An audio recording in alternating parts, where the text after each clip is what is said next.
अरे मित्रों, आज हम लोग पढ़ेंगे वही जो हम लोग अध्याय पढ़ रहे थे, अर्धसैनिक बल या रक्षा की द्वितीय पंक्ति का दूसरा भाग। ठीक है, उस भाग में हमने पूरा नहीं कर पाए थे क्योंकि वीडियो लंबा हो रहा था, इसीलिए इसको हम जो है दूसरे भाग में भी हम लोग आगे पढ़ेंगे। इसमें आज हम लोग पढ़ेंगे इंडो तिब्बत बॉर्डर फोर्स, जिसे हम लोग ITBP के नाम से जानते हैं।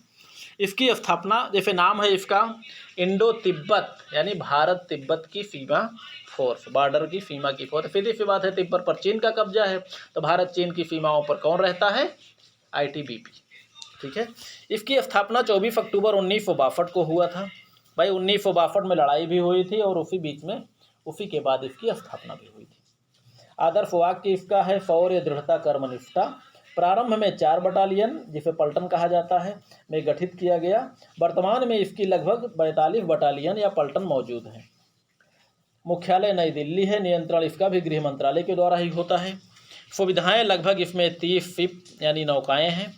सक्रिय जवानों की संख्या लगभग 90,000, कुल 89,432। बिल्कुल मित्रों, हमने आपसे फिर बताया है कि संख्या को आप 100% सत्य मत मानिए, क्योंकि ये कब की गणना है, उसके बाद भर्ती जरूर हुई होगी, नहीं भी भर्ती हुई होगी तो रिटायर भी होंगे, इसलिए कभी भी संख्या को आप 100% सत्य बिल्कुल मत मानिए, लगभग आप मान लीजिए। ठीक है, यह 90,000 हैं तो 1 लाख हो सकते हैं।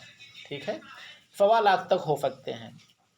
ठीक है, चलिए, इनका जो कार्यक्षेत्र और उद्देश्य होता है, लगभग भाई भारत चीन की जो सीमा रेखा है वो है 3,488 किलोमीटर, जो खास करके मैकमोहन रेखा के नाम से जानी जाती है। तो लगभग 3,488 किलोमीटर भारत चीन सीमा की सुरक्षा करना इसका कार्य होता है। और भारत चीन सीमा पहाड़ी सीमा है, जिसकी ऊंचाई लगभग 9,000 से लेकर 18,700 फीट है। इस क्षेत्र का तापमान लगभग -45 डिग्री है। और ऐसे ठंडे प्रदेश के सुरक्षा की जिम्मेदारी इन जवानों पर होती है। भाई मित्रों, आप तो जानते ही हैं, 0 अंश पर ही व्यक्ति पानी बर्फ़ में बदल जाता है। तो आप सोचिए, 0 के भी नीचे -45 तक आ जाए, यहाँ +45 अगर आ जाए तापमान, तो हम लोगों का शरीर उबल जाए। इतनी बुरा गर्मी होती है, इतनी अधिक होती है। और माइनस तक जाने के बाद कितना ठंडा हो सकता है, आप समझ सकते हैं। ठीक है, तो ऐसे ठंडे क्षेत्र की जिम्मेदारी इन ITBP के जवानों पर होती है। इसकी सुरक्षा का क्षेत्र काराकोरम दर्रे, जम्मू कश्मीर से तिब्बत तक, जो कि जम्मू कश्मीर से तिब्बत तक से अरुणाचल प्रदेश तक विस्तृत है। यानी काराकोरम दर्रे से लेकर अरुणाचल प्रदेश तक जो है विस्तृत है। तिब्बत स्थित कैलाश पर्वत और मानसरोवर झील की यात्रा इसी बल के संरक्षण में होती है। यह जवान अपने जीवन का एक बड़ा हिस्सा अथाह घाटियों, पथरीले ढालों, दुर्गम गड्ढों, अंधियारी नदियों, खतरनाक घाटियों, ग्लेशियरों एवं अदृश्य प्राकृतिक खतरों के बीच में बिताते हैं। ठीक है, इसकी भूमिका जो है 1965 में भारत पाक युद्ध में इन्होंने सहयोग दिया था। ठीक है, इसकी जो भूमिका इसी प्रकार है कि इन्होंने हर प्रकार के युद्धों में भारत का सहयोग दिया था। भाई 1965 के युद्ध में भी दिया था। श्रीनगर युद्ध क्षेत्रों में पाक घुसपैठ में तलाशी अभियान के साथ जो है प्रमुख प्रतिष्ठानों को सुरक्षा प्रदान की। 1971 के युद्ध में 2 बटालियनों ने घुसपैठियों के ठिकानों को नष्ट किया था। 1978 में बहुआयामी बल बनाने के लिए इसे अनेक कार्य सौंपे गए। ठीक है, आगे हम लोग पढ़ेंगे जो अगला अर्धसैनिक बल है, वो है केंद्रीय औद्योगिक सुरक्षा बल, जिसे CISF कहा जाता है। तो जैसे इसमें औद्योगिक सुरक्षा बल कहा जाता है, तो ये राष्ट्रीय जो है उद्योगों की रक्षा करती है। ठीक है, इसकी स्थापना 10 मार्च 1969 में हुई थी। 1968 के केंद्रीय औद्योगिक सुरक्षा बल अधिनियम के तहत इसका गठन किया गया था। यह एक सरकारी एवं नागरिक संस्थान है। मुख्यालय नई दिल्ली है इसका भी नियंत्रण गृह मंत्रालय के द्वारा होता है। इसमें सक्रिय जवानों की संख्या लगभग 1.5 लाख है। इसका प्रमुख उद्देश्य है सरकारी कारखानों एवं अन्य उपक्रमों को सुरक्षा प्रदान करना। इस बल के अधिकारियों को हैदराबाद के राष्ट्रीय औद्योगिक सुरक्षा एकेडमी में प्रशिक्षण दिया जाता है। सैनिकों के प्रशिक्षण के लिए देश में 6 मुख्य प्रमुख प्रशिक्षण संस्थान हैं, जो निम्नलिखित स्थानों पर हैं, जिसमें पश्चिम बंगाल, मध्य प्रदेश, छत्तीसगढ़, तमिलनाडु, राजस्थान, उड़ीसा। इन स्थानों पर इनका प्रशिक्षण दिया जाता है, वहाँ पर इनके प्रमुख प्रशिक्षण संस्थान हैं। इनका जो प्रमुख कार्य है वो है सरकारी कारखानों की सुरक्षा करना, सरकारी उपक्रमों एवं विभिन्न महत्वपूर्ण संस्थानों की सुरक्षा करना, विभिन्न परिस्थितियों में आंतरिक सुरक्षा का कार्य भी करना, विशिष्ट लोगों की सुरक्षा करना, राष्ट्र के मेट्रो, परमाणु संस्थान, ऐतिहासिक धरोहरों की सुरक्षा करना।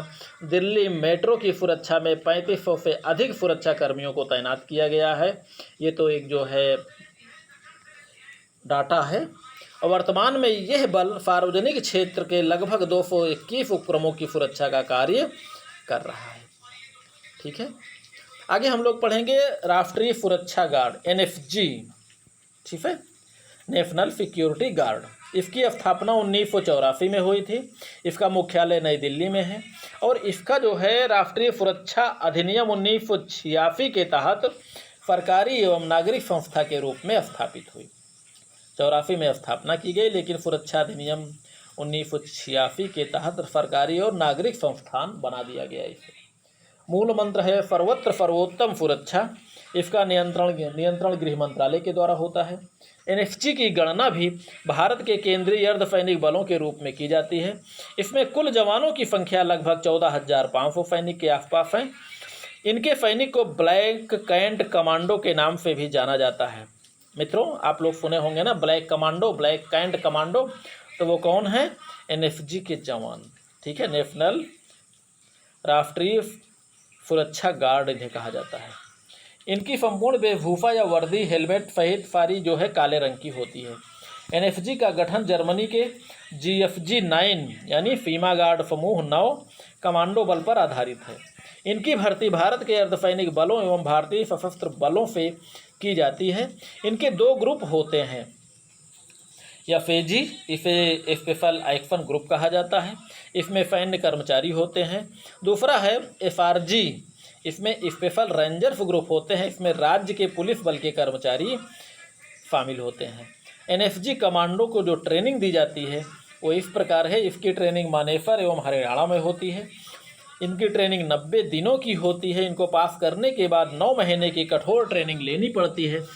इनमें मानव को दर्द की अंतिम सीमा से होकर गुजारा जाता है। मित्रों, कमांडो ट्रेनिंग इसीलिए कहा जाता है, यानी दर्द की अंतिम सीमा का मतलब है कि कितने ज़्यादा ये दर्द को बर्दाश्त कर सकते हैं, अधिकतम सीमा। कई सैनिक ट्रेनिंग के दौरान बीच में ही छोड़ देते हैं। यह कमांडो कभी भी बुलेट प्रूफ जैकेट का प्रयोग नहीं करते। काली जैकेट और बिल्ली जैसी चपलता के कारण इन्हें ब्लैक कैट कमांडो भी कहा जाता है। ब्लैक कैट कमांडो कहा जाता है, बिल्ली जैसी चपलता और काली जैकेट। आर्मी के जवान को 3 वर्ष और अर्धसैनिक बलों के जवान को 5 साल की कमांडो ट्रेनिंग दी जाती है। ठीक है, कार्य एवं उद्देश्य इसका क्या होता है? अति विशिष्ट यानी VVIP जो बहुत ही महत्वपूर्ण व्यक्ति होते हैं उनकी सुरक्षा करना इनका कार्य होता है।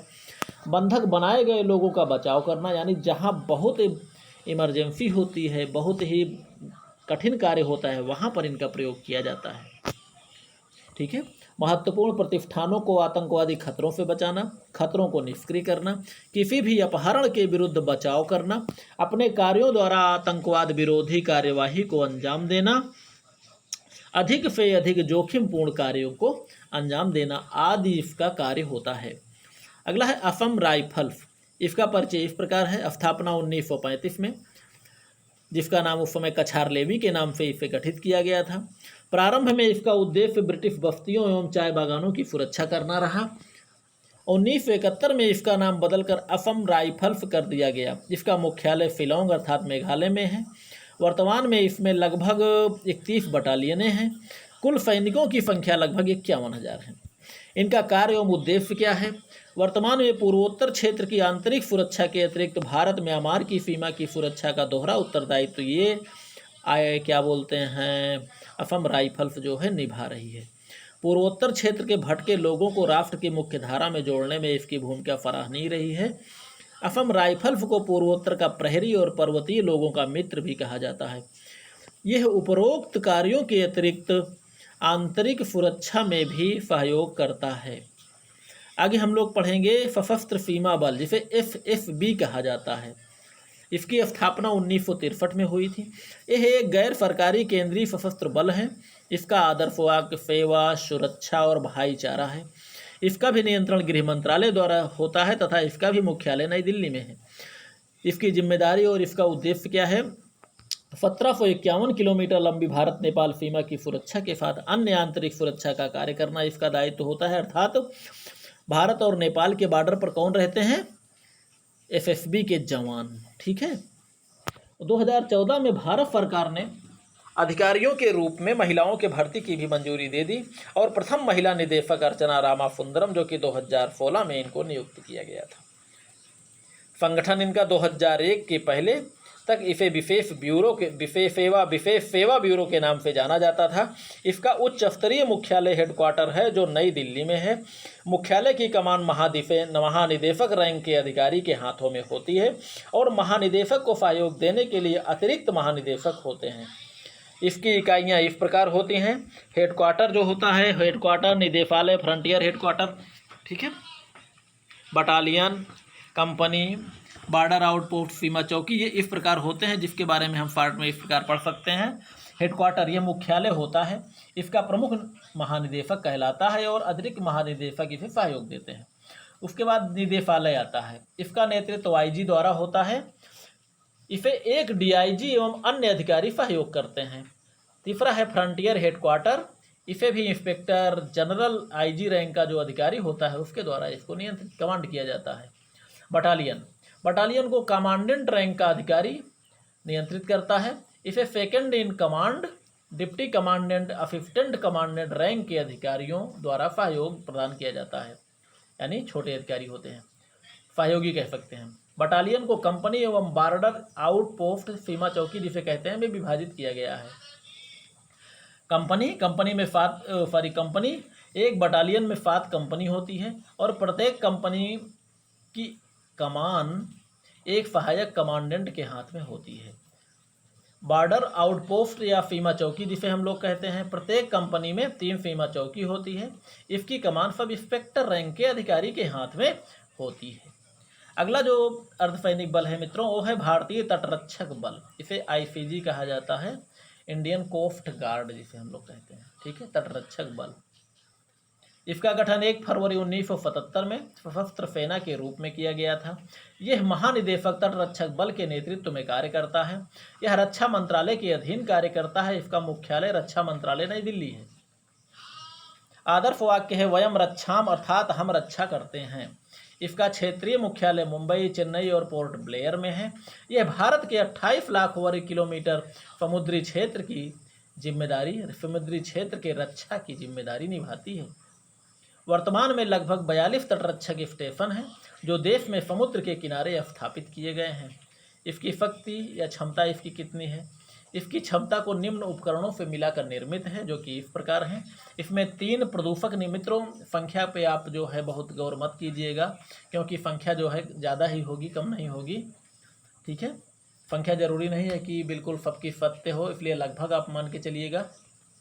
3 प्रदूषक नियंत्रक पोत, 27 अपतटीय गश्ती पोत, 45 तेज गश्ती जहाज, 82 गश्ती नौकाएं, 14 गश्ती शिप, 18 होवरक्राफ्ट या एयर कुशन वाहन। ये भूमि, मिट्टी, पानी, बर्फ एवं अन्य सतहों पर यात्रा करने में सक्षम होता है। हेलीकॉप्टर, इसमें जो भी हैं एचएएल चेतक एवं एचएएल ध्रुवी हैं।